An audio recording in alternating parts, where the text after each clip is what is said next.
E, bom, primeiro, olá a todos. Me sinto muito feliz de poder dar um curso no Instituto, um curso sobre um assunto tão importante desses.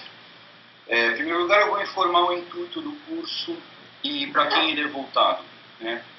Esse é um curso que visa dar ferramentas às pessoas que estão interessadas em frequentar salas de concerto, ouvir gravações de música chamada música clássica ou erudita ocidental, e acham ainda o assunto bastante hermético, muito fechado, restrito, um tipo de...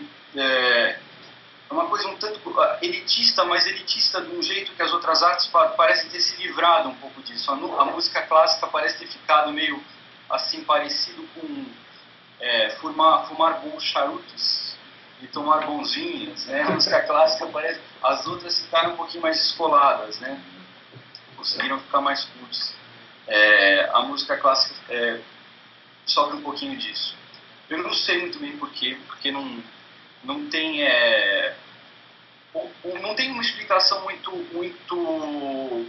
complexa, fora o fato de que a música é realmente uma linguagem, e toda linguagem tem a sua organização, a sua gramática, e se a gente não tem algumas ferramentas para começar a se encontrar dentro dessa linguagem, aquilo pode parecer muito bonito no primeiro momento, né, aos ouvidos assim, mas logo depois a gente acaba perdendo a concentração, acaba virando um blá blá blá, um pouco chato. Então esse curso, o intuito dele é de dar ferramentas para as pessoas que estão interessadas em prestigiar essa arte, em conhecer essa arte tão rica, tão valiosa. E é um curso voltado para leigos, né? Pessoas que querem apreciar, mas não são músicos profissionais. Apesar de que os músicos profissionais, a gente sabe bem que quando uma pessoa estuda um assunto a vida inteira, ouvir alguém falando coisas um tanto quanto elementares, pode sempre trazer insights, né? Você acaba enxergando a coisa sob uma nova perspectiva, e aquilo, sem dúvida, ajuda.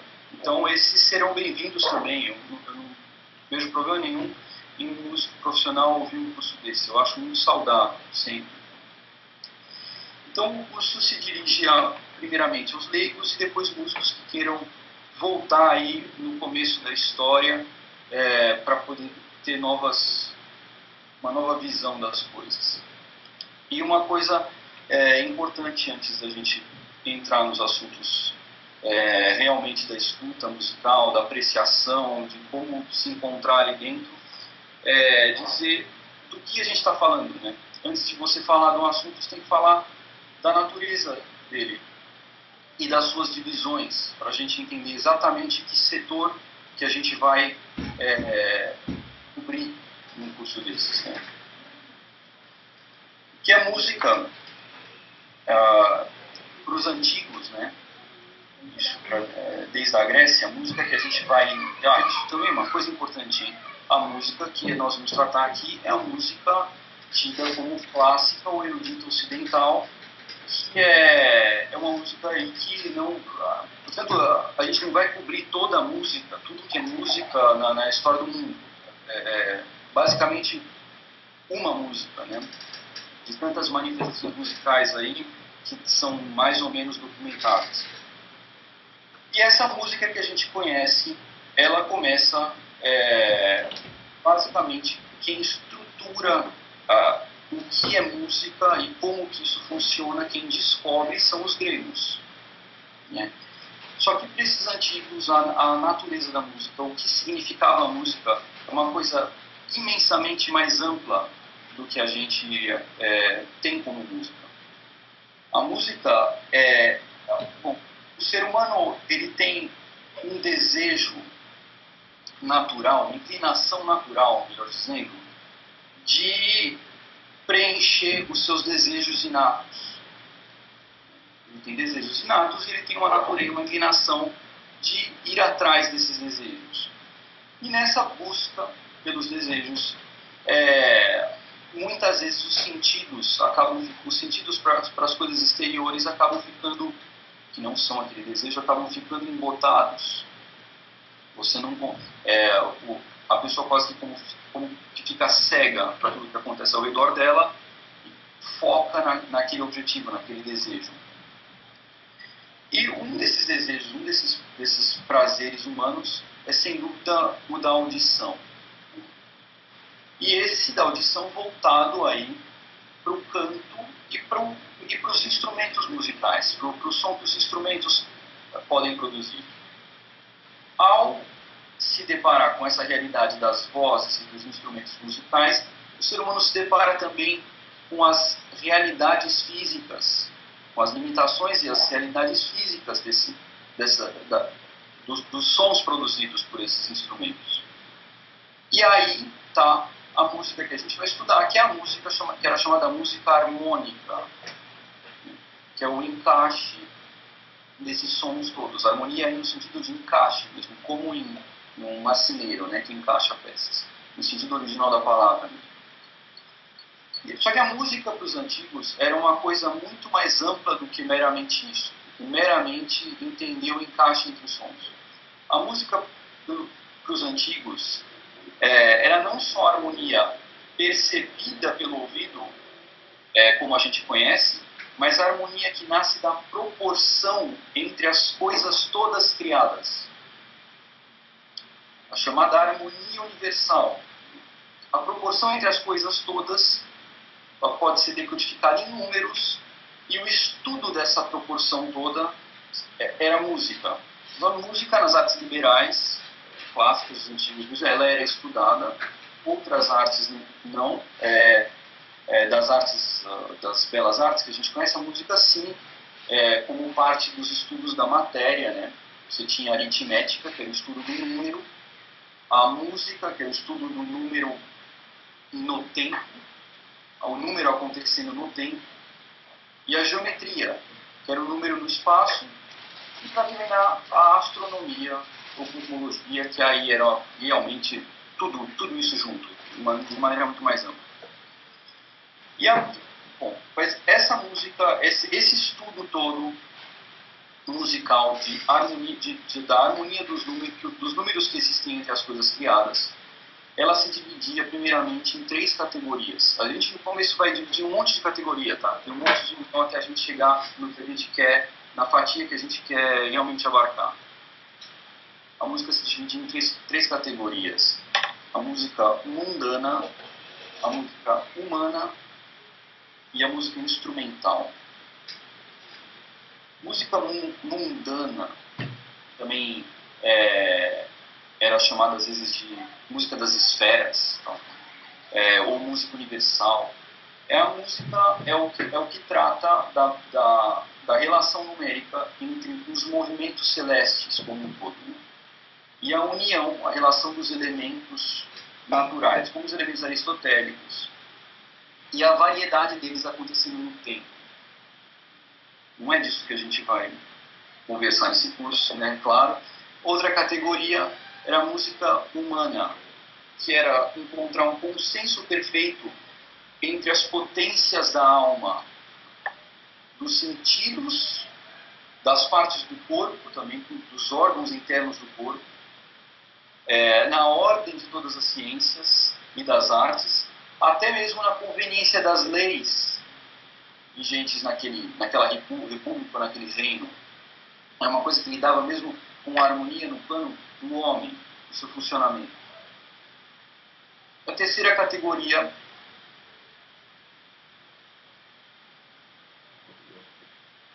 caramba, tem gás na água. Achei que era água sem gás, sabe? Tomar aquele susto. Aí a outra categoria, a terceira e última, que é a instrumental.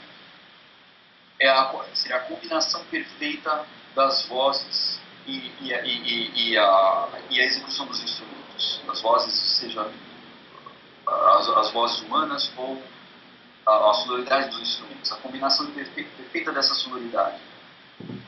É dessa música que a gente vai tratar primeiramente, né?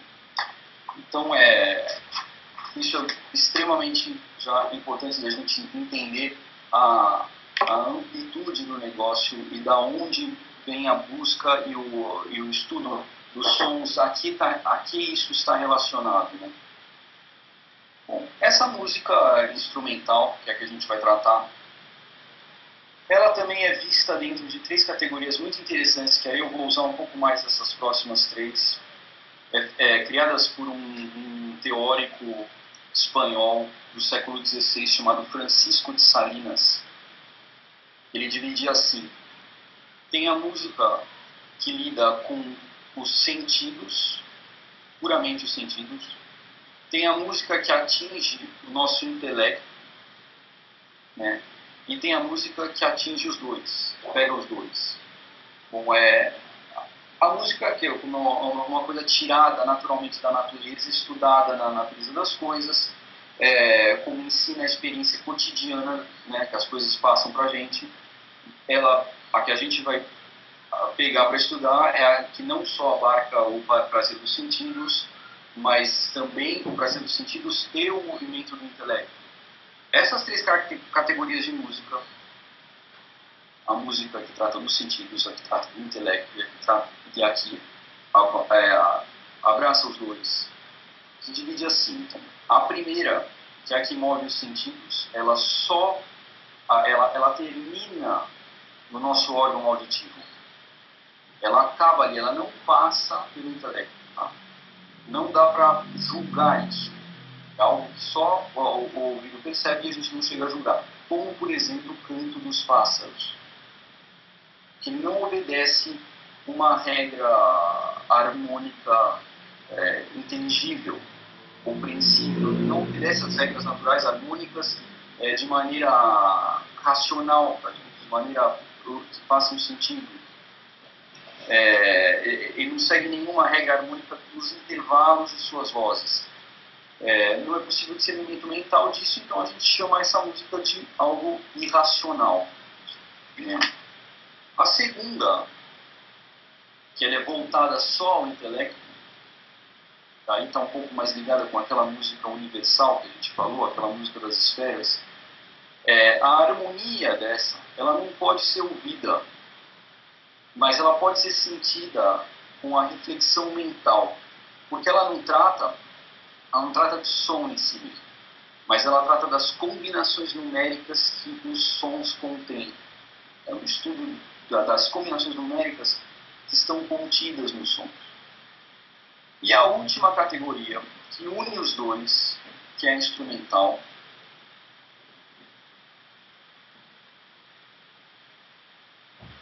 é a que vai procurar uma doçura natural das vozes e dos sons para os sentidos, e para a mente com a justa proporção harmônica dos intervalos que acontecem entre as vozes e entre os sons instrumentais. É a música que a gente conhece hoje, né, por assim dizer. Não é nada menos do que isso. É exatamente a música que a gente tem acesso hoje. Estudar essa música tem uma... que às vezes eu já me deparei com umas coisas muito engraçadas. Às vezes tem pessoas que elas são muito cultivadas em diversos assuntos, leem, teatro, enfim, apreciam as artes plásticas, conhecem um pouquinho de tudo, mas quando chega na música, como a pessoa tem acesso à música popular, ela acredita que ir mais longe naquilo não é exatamente uma necessidade. Para que eu preciso aprender música clássica? Eu já tenho música popular de boa qualidade, a música clássica... Eu vou usar o termo música clássica mesmo, viu? Independente de classicismo ser um período. A gente entende o que eu quero dizer com isso. Eu já tenho música popular de boa qualidade, música clássica dá mais trabalho. Para que eu vou fazer isso se música eu já tenho música na minha vida? Né? Então, esse curso também é um pouquinho para responder a essa necessidade, né? A verdadeira importância de estudar um assunto desse. Uma coisa muito importante a gente ter em mente que como os antigos observavam a música a música realmente, independente da gente não entrar aí na parte teórica, numérica, física e tal, a gente entra a parte da música instrumental, a música ela é autoeducação. Música é educação. E a música tem um tipo, ela funciona de um jeito muito, muito específico como educação. Eu posso dar um exemplo prévio para vocês, assim, muito, muito curto mesmo. Uma nota só tocada, apenas uma nota, que é uma cor. As notas, a gente tem aqui 12 notas musicais que estão exatamente para a paleta de cores com umas 12 cores. Né? Uma nota que é uma cor já é capaz de mudar completamente a atmosfera de um ambiente.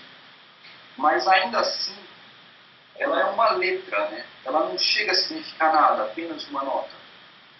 Mas quando eu adiciono uma segunda coisa,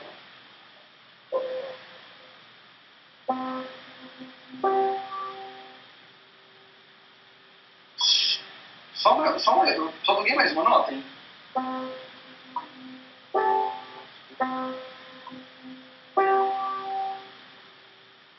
Quando eu relacionar uma nota com outra, olha como já aparece algo em você. Já aparece algo na sua alma que não estava lá antes. Ela já te deixa uma marca. Eu posso dar um outro exemplo ainda melhor.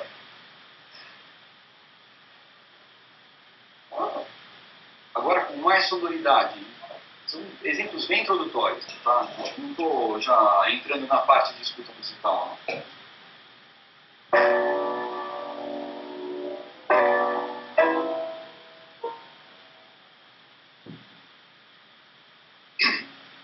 Toquei 2 acordes, resolvendo numa nota aqui no final, dando uma nota a mais. Mais uma vez.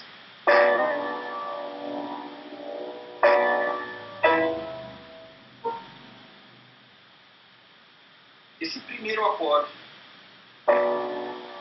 ele já tem uma cor tão intensa que se a gente começa a dialetizar sobre ele, por mais que uma pessoa ouça de um jeito ou outra ouça de outro, a gente vai chegar em coisas comuns, como, por exemplo, eu acredito que seja realmente universal a sensação de que esse é um acorde escuro, de que isso é uma sonoridade escura.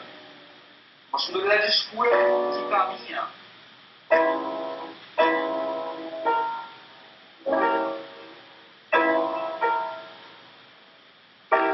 esse outro acorde.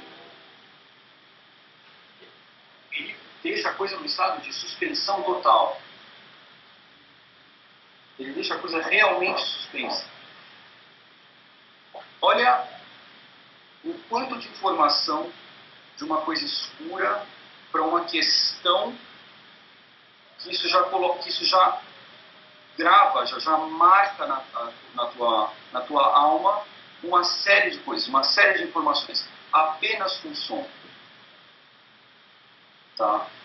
E depois você pode notar que se você observa uma bela paisagem, uma ação bonita, um relato de um santo, qualquer coisa de harmônica e coerente na vida, isso também te deixa uma marca. Na hora que você se depara com aquilo, isso também te deixa uma marca. Então, a música ela tem exatamente esse poder. Ela consegue deixar essa mesma marca na ausência da própria coisa. Na ausência dela. E se essa marca que você procura é uma procura de algo através que visa um equilíbrio, uma harmonia, uma lógica interna, uma exata proporção das coisas com o equilíbrio, o refinamento mesmo necessário, você entra em contato com o belo. A gente não vai entrar aqui em teoria do belo, mas você entra em contato com o belo internamente, de uma maneira que quando você se depara com o belo, em qualquer situação da tua vida, você o reconhece. Você o reconhece, e ao reconhecer o belo, você tem inúmeras ferramentas a mais para lidar com ele, para transcendê-lo, porque você já viveu através da música. Né? O sujeito, quando começa a se interessar por música, às vezes essa arte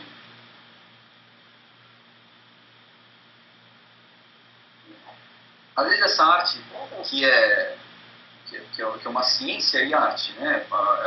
As duas coisas. Tem algo de ciência, que é algo para se conhecer, e algo para fazer com isso, né? Aí, a parte arte. Mesmo quando a pessoa começa a se aproximar de música, geralmente, sei lá, quando é criança, ou mesmo que seja mais tarde, um instrumento musical, mesmo nas coisas mais mínimas, uma nota só, outra, quando ele escuta aquilo, existe um universo que se abre internamente. Alguma coisa se expande. E agora, por ter expandido, ele sabe o que é tristeza de maneira diferente. Ele sabe o que é euforia de maneira diferente. Alegria de maneira mais intensa. Ele sabe o que é uma sensação de se sentir mais piedoso. Ele sabe toda uma gama de sensações humanas. Ele já viveu ele vive através da música e conhece diferentemente, porque ele já internalizou. Essa coisa de internalizar é interessante em música, porque uma coisa que eu acho que realmente diferencia a música das outras artes é por ela conter esse elemento interno que é uma característica assim, vital. Né? A música ela é um elemento vital que vai no âmago mais profundo do sujeito mesmo. Ela injeta vida na pessoa. A pessoa, se aquilo é absorvido imediatamente como vida. Porque uma coisa é eu me deparar com algo bonito, olhar, ou ouvir alguém falar sobre algo bonito, ou vejo uma festa, alguém está comentando uma bela coisa. Outra coisa é essa coisa bonita acontecer dentro de mim. Porque a música acontece dentro de mim. É o meu peito que vibra, é o meu corpo que reage a essas frequências. Ela tem esse elemento vital, interno, muito importante, muito diferente das outras experiências artísticas.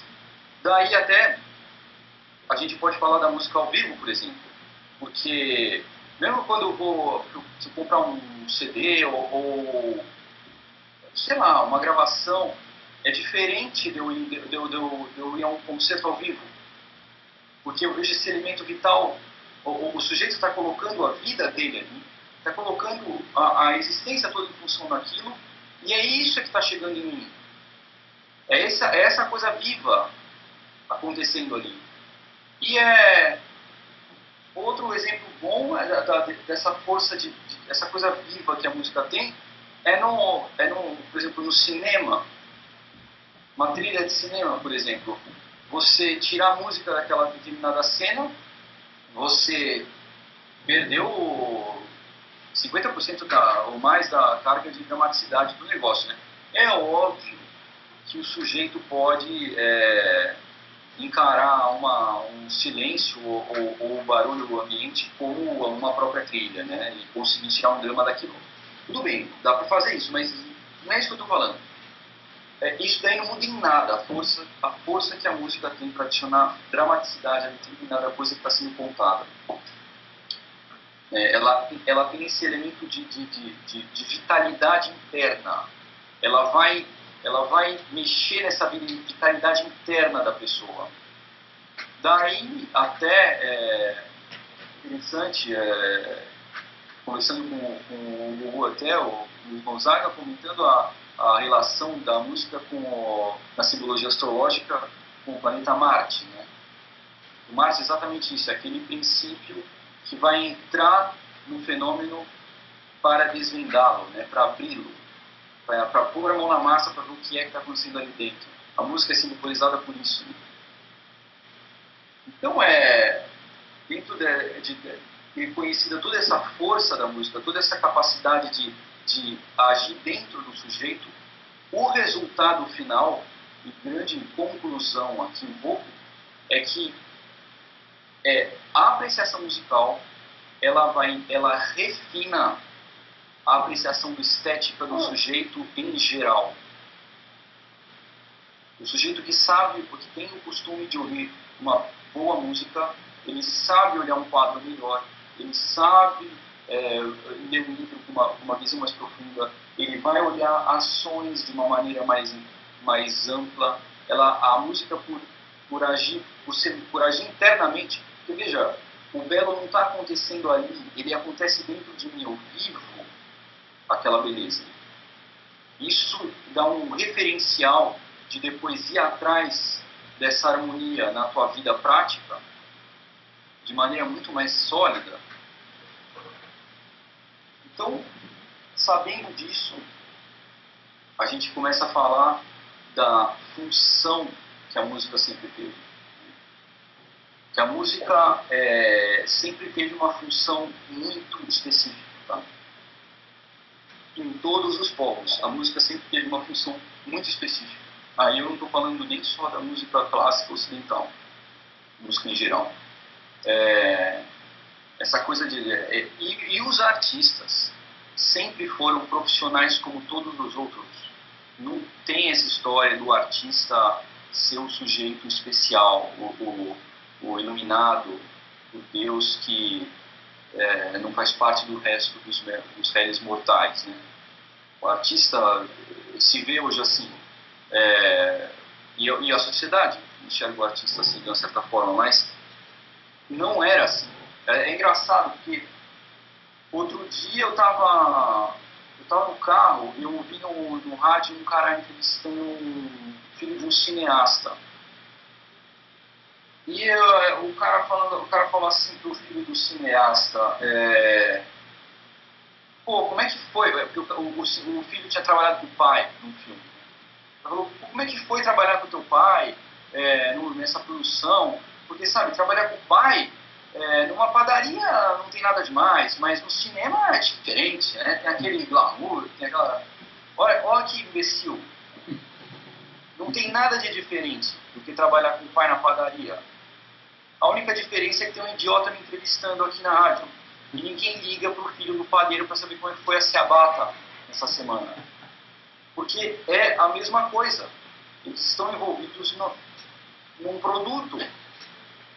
Com tudo que aquilo envolve. A música sempre teve uma função muito clara. E o artista sempre foi como o cara que faz o sofá.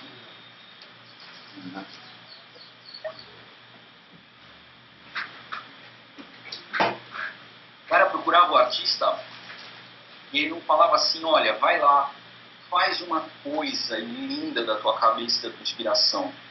E chegava pro sujeito, pegava assim, precisava de um pedaço de madeira, uma coisa, qualquer coisa, vamos supor que alguém precisasse de uma prateleira. Aí você chega para um marceneiro e fala, olha, eu preciso de uma coisa assim, mais ou menos assim, que caiba aqui, serve para isso. E aí você faz isso e aí você põe qualquer coisa de teu aí. Isso você põe qualquer coisa de teu. Mas olha, já é muito diferente, né? Falar uma coisa dessa do que assim, sabe, deixar, né?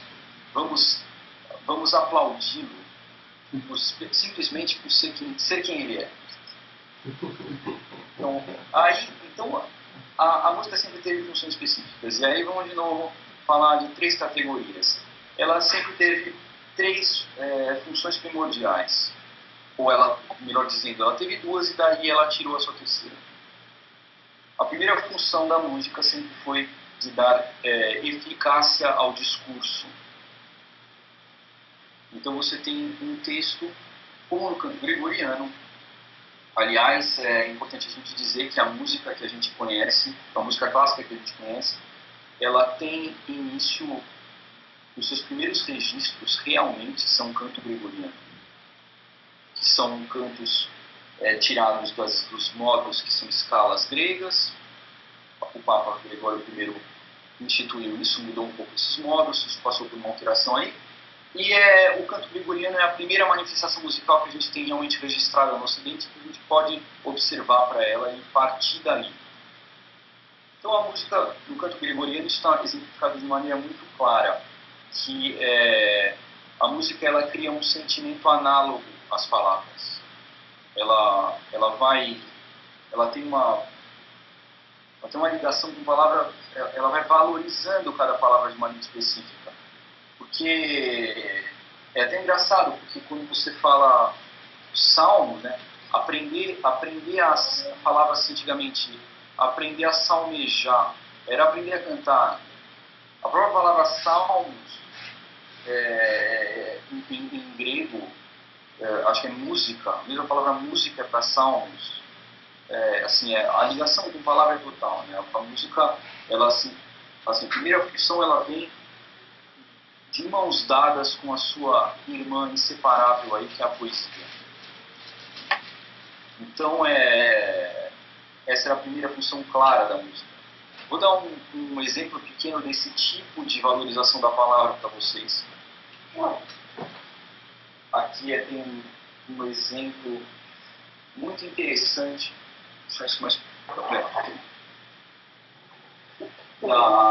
da Santa Eudegada. Santa Eudegada tinha uma música muito própria, um canto gregoriano muito especial e acusado de uma série de coisas, mas é uma música realmente maravilhosa. E ela começa, por exemplo, isso aqui é o início do Ordo Virtutum, que é um drama sacro, né? Vai comentar, são as 16 virtudes da alma, e aí tem uma espécie de briga com o demônio, e elas descrevem as virtudes e essas almas brigando com todo um drama aí, mas eu só quero mostrar a valorização das palavras bem claras. Quando ela vai começar a história, ela se utiliza de um intervalo, aqui não vou entrar em teoria assim, mas ela se utiliza de um intervalo que você já sente a palavra in princípio. Ela vai falar no princípio, no começo, e para falar isso ela dá um salto musical que parte de um ponto de conforto para um de tensão, que é muito claro de quem vai começar a contar uma história, que é o...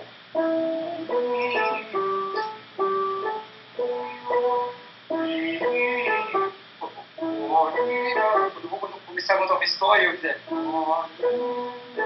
o anúncio disso é tão claro. Depois ela coloca aqui, mais interessante, ela está toda numa região,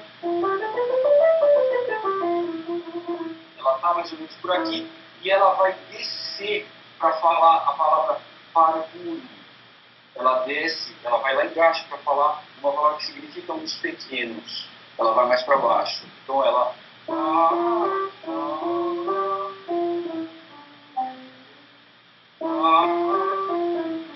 É a nota mais grave que tem na peça. Ela vai lá para baixo. Depois ela vai de novo lá para baixo, quando ela vai falar a palavra apodrecer ou secar, que é a palavra em latim, eu não falo latim, mas eu estou me virando um pouco isso.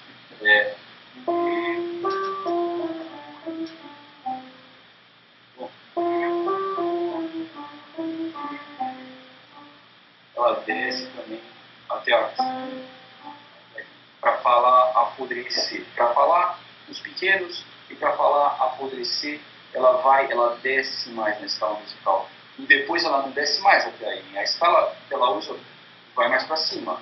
Ela transpassa o limite da escala e vai lá para baixo para falar de algo podre, ou seco, que já não presta mais para nada. A mesma coisa ela vai para o alto para falar a palavra visão, que é para enxergar, é o óculos. Ela chega até aqui, a escala.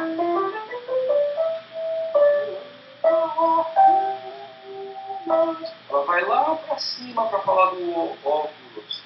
A mesma vez, ela vai lá para cima e depassa a escala lá para cima também para falar a palavra pátria, né, que é o Senhor, Pai, para falar de Deus. Né. Depois, interessante também, para falar flexionar, no caso ela está falando de flexionar os joelhos.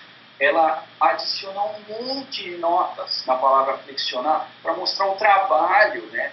Todo o movimento que Flexible.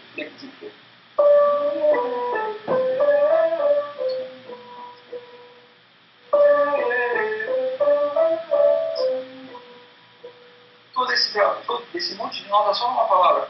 E para terminar, para falar a palavra ajuda, que vai ser dado o tamanho do gesto, que é uma ajuda divina, olha quantas notas a santa coloca para falar da palavra ajuda, que é o poligates.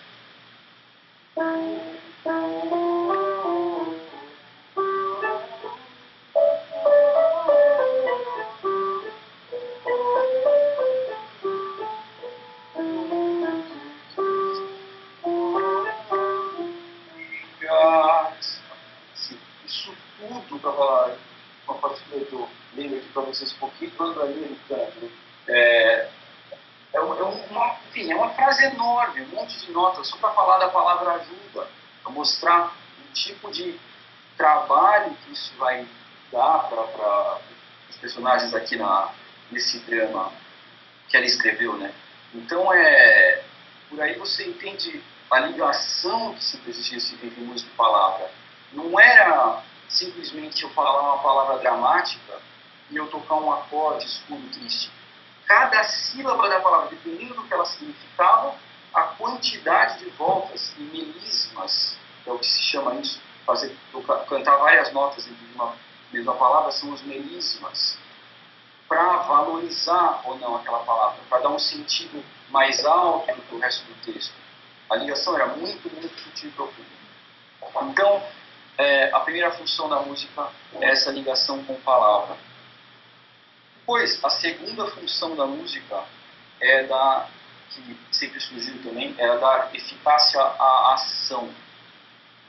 Então, a força expressiva da música aí, ela é aquela música que vai vestir uma ação. Então, ela vai causar a dança, ela vai causar a marcha, ela vai causar um anúncio de alguma coisa, uma entrada, ela vem valorizar uma ação. O canto gregoriano, nesse sentido, também, ele fecha com isso aí também, porque ele não é apenas isso com a palavra, ele, de fato, induz uma pessoa a um estado de oração. Ele harmoniza com isso perfeitamente, ele valoriza essa ação. Então, a música deixa a ação perfeita, digamos assim. Eu não vou nem dar exemplo de danças, não, porque isso daí todo mundo sabe, uma dança do que causa, né, uma pessoa. Então, essa música ela valoriza a ação, que ela fecha completamente a equação daquilo, ela faz com que aquela ação seja incorporada por inteiro pelo sujeito. Ela faz com que seja absorvida por inteiro aquela ação. Isso é interessante porque, por exemplo, o sujeito que vai rezar, geralmente, ou qualquer outra ação que envolva concentração, ele sente coceira e a perna dói, e não sei o que, e ele pensa que ele vai comer um almoço, e a cabeça, né, fica viajando, né, fica indo e voltando o tempo todo. Então, as pessoas sempre notaram isso, mas notaram também que quando o cara canta, isso não acontece. Ela pega o sujeito por inteiro, a música, naquela ação. Então, e toda a vitalidade, tudo que era só racional vira ele integral, vital, naquele sujeito, quando ele canta, quando ele está envolvido na atividade musical. E isso daí sempre foi muito, muito claro, essa harmonização interna.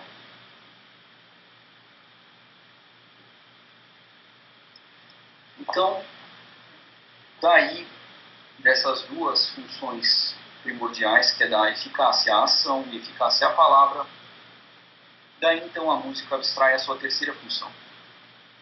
Que é assim, o que aconteceu? as pessoas começaram a notar, principalmente os compositores, obviamente, que a música tinha esse poder de integrar a energia interna do sujeito, ficar mais coesa, de pegar ele por inteiro, através da música. Então aí você tira o discurso, você tira a ação e você fica só com essa harmonização interna. Você só fica só articulando com essa vitalidade interior do sujeito. Você leva isso de um lado para o outro, sem necessariamente estar tão ligado ao discurso ou tão ligado a uma ação. E aí a articulação interna a música vira uma arte autônoma, aí nesse sentido, né? Vira música pura, entre aspas, música pura. Isso aí é só para você ouvir, sabe? Não é para nada. É só para você ouvir. Você ouvir e deixar isso aí tomar sua alma. E olha, falar em função musical hoje em dia parece meio anacrônico, porque a maior parte dos músicos vai falar, não, mas a música não tem função, a arte não... Qual aquela história que eu falei comecei a falar da função da música, a música sempre teve, a arte não serve para nada, não tem uma função definida, não tem... Mas isso daí não era assim, isso daí nunca foi assim. O que acontece é que, olha, quando a música, pelo menos no caso da música, né, quando você se desconecta das duas funções iniciais e você se vê autônomo, portanto livre, né, você fica livre para experimentar com aquela linguagem, para levar aquela linguagem para tudo quanto é lado, porque você não está mais preso a uma função que ela deve executar. E você vai se utilizando daquela linguagem livremente. E vai descobrindo recursos. Tá? E você está solto. Você não...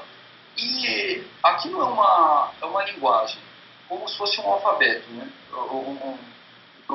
As notas são como se fosse um alfabeto.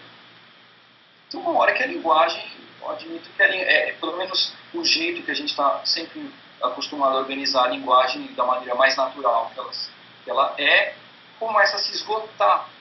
Assim se esgotam as palavras. Não é a palavra. Só que pela música ter tido essa liberdade toda, quase que a arte virou sinônimo de novidade. Assim, fazer arte é fazer algo novo, algo que não foi inventado antes. O artista e visionário viraram quase sinônimos, né? E aí, quando se viu no limite da linguagem, um pouco, a arte em geral, falando da música, mas isso aconteceu em todas as artes, é um problema que aconteceu em todas as artes, ela começa a querer transitar livremente e ela começa assim a querer se utilizar de toda a atividade humana. Tudo. Ela começa a usurpar todo domínio humano inteiro, né? Para continuar oxigenando essa coisa de novidade. E aí, olha, fica complicado, porque quando você perde essa coisa de intenção para que aquilo... Porque quando vira novidade em si, a descoberta pela descoberta, tem todo um valor em descobrir coisas novas. Eu não estou tirando o valor enorme que isso tem. Mas quando isso vira um fim em si, e não se tem uma função clara, mesmo que essa